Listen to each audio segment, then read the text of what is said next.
benvenuti su Getting Over It.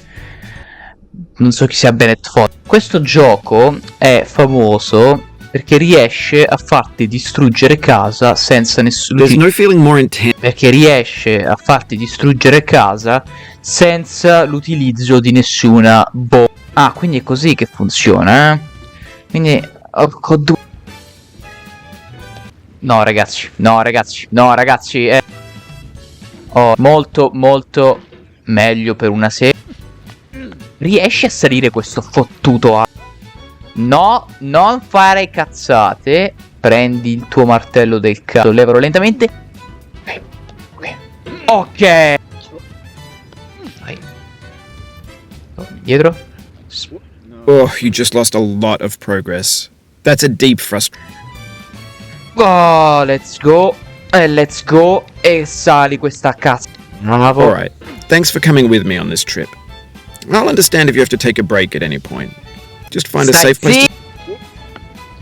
No ragazzi, no, non ci siamo, invece sì, no invece no. The game is a homage to a free game that came out in 2002, titled Sexy Hiking. The author of that game was Jazuo, a mysterious Czech designer who was known at the time as the father of B games. And B games are rough assemblages of found objects. Designers slap them together very quickly and freely, and they're often too rough and unfriendly to gain much of a following. They're built more for the joy of building them than as polished products. In a certain way, Sexy Hiking is the perfect embodiment of a B game. It's built almost entirely out of found and recycled parts, and it's one of the most unusual and unfriendly games of its time. No, non cadere, fai il bravo, ti prego. Ti prego, non cadere. Esatto, mettiti qua. No, non fare le cazzate brutte, non ti permettere. Cazzo di quella puttana. No, esatto, bravo. No, cazzo. Ma allora non capisci una se. Oof, sorry about that. Sì, una se.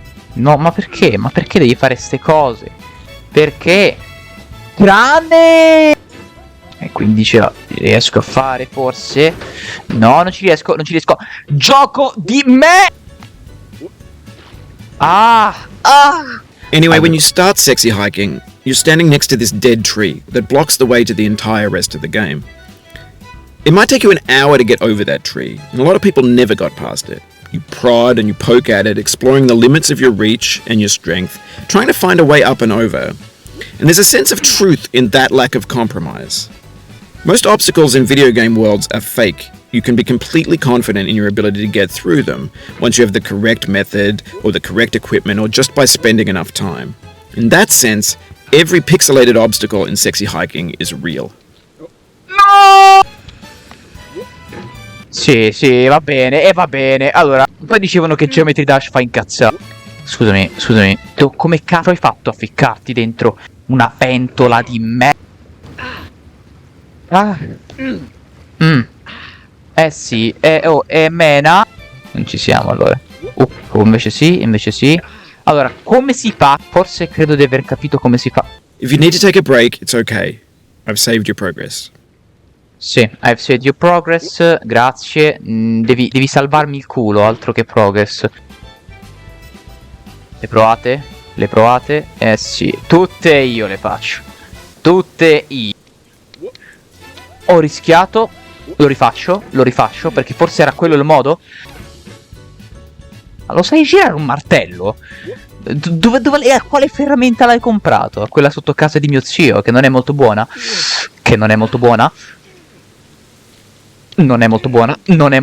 Sì, non è fatto. Eccoci qua.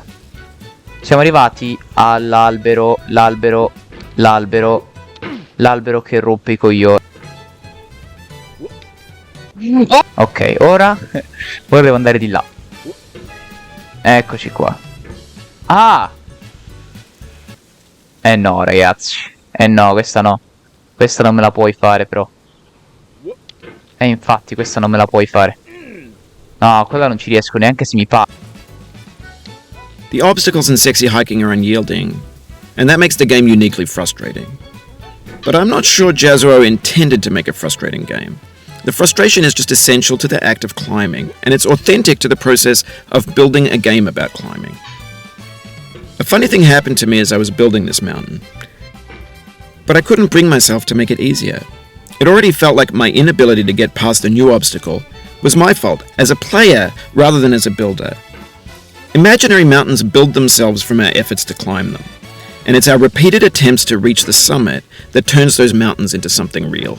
When you're building a video game world, you're building with ideas, and that can be like working with quickset cement. You mold your ideas into a certain shape that can be played with, and in the process of playing with them, they begin to harden and set until they're immutable, like rock. And at that point, you can't change the world, not without breaking it into pieces and starting fresh with new ideas. For years now, people have been predicting that games would soon be made out of prefabricated objects, bought in a store and assembled into a world. And for the most part, that hasn't happened, because the objects in the stores are trash. I don't mean they look bad or that they're badly made, although a lot of them are. I mean they're trash in the way that food becomes trash as soon as you put it in the sink. Things are made to be consumed and used in a certain context, and once the moment is gone, they transform into garbage. In the context of technology, those moments pass by in seconds.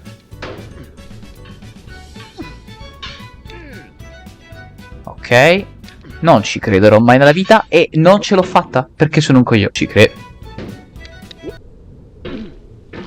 The soul would have no rainbow had the eyes no tears.